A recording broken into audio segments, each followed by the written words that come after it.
So the NATO enlargement, as you know, started in 1999 with Hungary, Poland, and the Czech Republic. And Russia was extremely unhappy about it. But these were countries still far from the border. And Russia protested, but of course to no avail.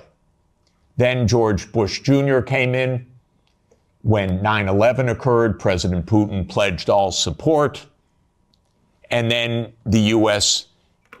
Decided in September 20th, 2001, that it would launch 7 wars in 5 years. And you can listen to General Wesley Clark online talk about that. He was NATO's Supreme Commander in 1999. He went to the Pentagon on September 20th, 2001. He was handed the paper explaining 7 wars. These, by the way, were Netanyahu's wars. The idea was partly to clean up old Soviet allies and partly to take out supporters of Hamas and Hezbollah. Because Netanyahu's idea was there will be one state, thank you, only one state. It will be Israel. Israel will control all of the territory. And anyone that objects, we will overthrow. Not we exactly, our friend, the United States. That's U.S. policy until this morning. We don't know whether it will change. Now, the only wrinkle is that maybe the U.S. will own Gaza instead of Israel owning Gaza. But the idea has been around at least for 25 years. It actually goes back to a document called Clean Break that Netanyahu and his American political team put together in 1996 to end the idea of the two-state solution. You can also find it online. So these are projects. These are long-term events. These aren't, is it Clinton? Is it Bush? Is it Obama? That's the boring way to look at American politics, as the day-to-day game, but that's not what American politics is. As you know, Viktor Yanukovych was elected in 2010 on the platform of neutrality. Russia had no territorial interests or designs in Ukraine at all. I know, I was there during these years. What Russia was negotiating was a 25-year lease to 2042 for Sevastopol Naval Base. That's it. Not for Crimea, not for the Donbass, nothing like that. This idea that Putin is reconstructing the Russian Empire, this is childish propaganda. Excuse me. If anyone knows the day-to-day and year-to-year history, this is childish stuff. Childish stuff seems to work better than adult stuff. So, no designs at all. The United States decided this man must be overthrown. It's called a regime change operation. There have been about 100 of them by the United States, many in your countries, and many all over the world. That's what the CIA does for a living. Okay? Please know it. It's a very unusual kind of foreign policy. But in America, if you don't like the other side, you don't negotiate with them, you try to overthrow them. Preferably covertly. If it doesn't work covertly, you do it overtly. You always say it's not our fault. They're the aggressor. They're the other side. They're Hitler. That comes up every 2 or 3 years. Whether it's Saddam Hussein, whether it's Assad, whether it's Putin, that's very convenient. That's the only foreign policy explanation the American people are ever given anywhere. Well, we're facing Munich 1938. Well, we're facing Munich 1938. Can't talk to the other side. They're evil, implacable foes. That's the only model of foreign policy we ever hear from our mass media. And the mass media repeats it entirely because it's completely suborned by the US government. I begged the Ukrainians, and I had a track record with the Ukrainians. I advised the Ukrainians. I'm not anti-Ukrainian, I'm pro-Ukrainian completely. I said, save your lives, save your sovereignty, save your territory, be neutral. Don't listen to the Americans. I repeated to them the famous adage of Henry Kissinger, that to be an enemy of the United States is dangerous, but to be a friend is fatal. Okay, so let me repeat that for Europe. To be an enemy of the United States is dangerous, but to be a friend is fatal. Trump does not want the losing hand. This is why it is more likely than not this war will end, because Trump and President Putin will agree to end the war. If Europe does all its great warmongering, it doesn't matter. The war is ending. So get it out of your system. Please tell your colleagues. It's over. And it's over because Trump doesn't want to carry a loser. That's it. It's not some great morality. He doesn't want to carry a loser. This is a loser. The one that will be saved by the negotiations taking place right now is Ukraine. Second is Europe. Your stock market's rising in recent days by the horrible news of negotiations. I know this has been met with the sheer horror in these chambers, but this is the best news that you could get. Now, I encouraged, they don't listen to me, but I tried to reach out to some of the European leaders. Most don't want to hear anything from me at all. But I said, don't go to Kiev. Go to Moscow. Discuss with your counterparts. Are you kidding? You're Europe. You're 450 million people. You're $20 trillion economy. You should be the main economic trading partner of Russia.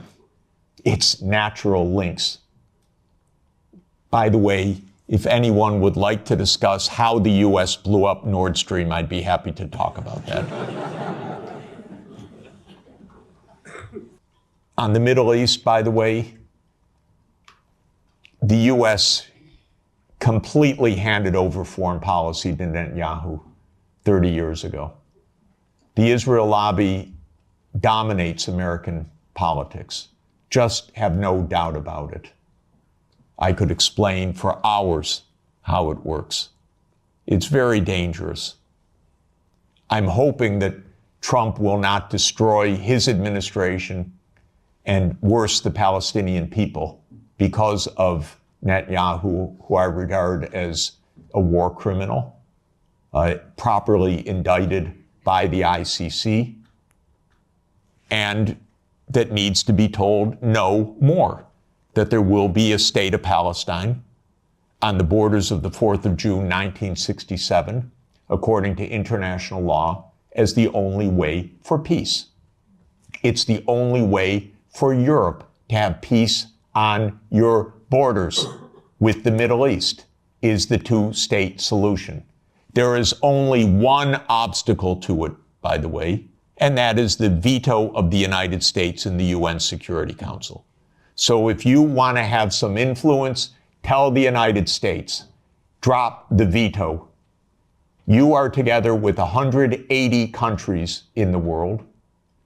The only ones that oppose a Palestinian state are the United States, Israel, Micronesia, Nauru, Palau, Papua New Guinea, Mr. Malay, and Paraguay. So this is a place where Europe could have a big influence. Europe has gone silent about the JCPOA and Iran. Netanyahu's greatest dream in life is a war between the United States and Iran. He's not given up, and it's not impossible that that would come also. And that's because the U.S. in this regard does not have an independent foreign policy. It is run by Israel. It's tragic. It's amazing, by the way. And it could end. Trump may say that he wants foreign policy back. Maybe. I'm hoping that it's the case. Finally, let me just say with respect to China, China is not an enemy.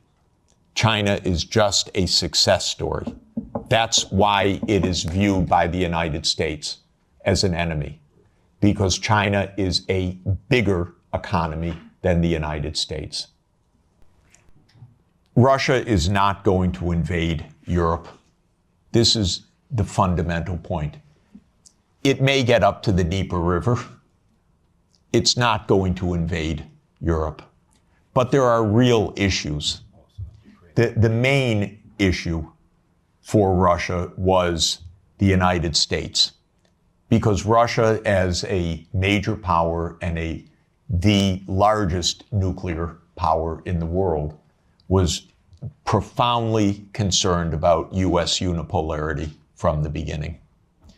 Now that this is seemingly, possibly ending, Europe has to open negotiations directly with Russia as well, because the United States will quickly lose interest, and you're going to be living with Russia for the next thousands of years. Okay? So what do you want? You want to make sure that the Baltic states are secure. The best thing for the Baltic states is to stop their Russophobia. This is the most important thing. Estonia has about 25% Russian citizens, or Russian-speaking citizens, ethnic Russians. Latvia, the same. Don't provoke the neighbor. That's all. This is not hard. It really isn't hard. And again, I want to explain my point of view. I have helped these countries, the ones I'm talking about, trying to advise. I'm not their enemy. I'm not Putin's puppet. I'm not Putin's apologist. I worked in Estonia. They gave me, I think it's the second highest civilian honor that a president of Estonia can bestow on a non-national, because I designed their currency system for them in 1992. So I'm giving them advice. Do not stand there, Estonia, and say, we want to break up Russia. Are you kidding? Don't. This is not how to survive in this world. You survive with mutual respect, actually. You survive in negotiation. You survive in discussion. You don't outlaw the Russian language. Not a good idea when 25% of your population has a first language of Russian. It's not right, even if there weren't a giant on the border. It wouldn't be the right thing to do. You'd have it as an official language. You'd have a language of in lower school. You wouldn't antagonize the Russian Orthodox Church. So basically, we need to behave like grown-ups. And when I constantly say that they're acting like children, Sonia always says to me, that's unfair to children. Because this is worse than children. We have a 6-year-old granddaughter and a 3-year-old grandson, and they actually make up with their friends. And we don't tell them, go, just ridicule them tomorrow and every day. We say, go, give them a hug and go play. And they do. This is not hard. by the way, well, anyway, I won't belabor the point. Thank you. So, elect a new government. No, I shouldn't say that. Yeah, first, you have to be democratic. All I should say is Otherwise I have change policy.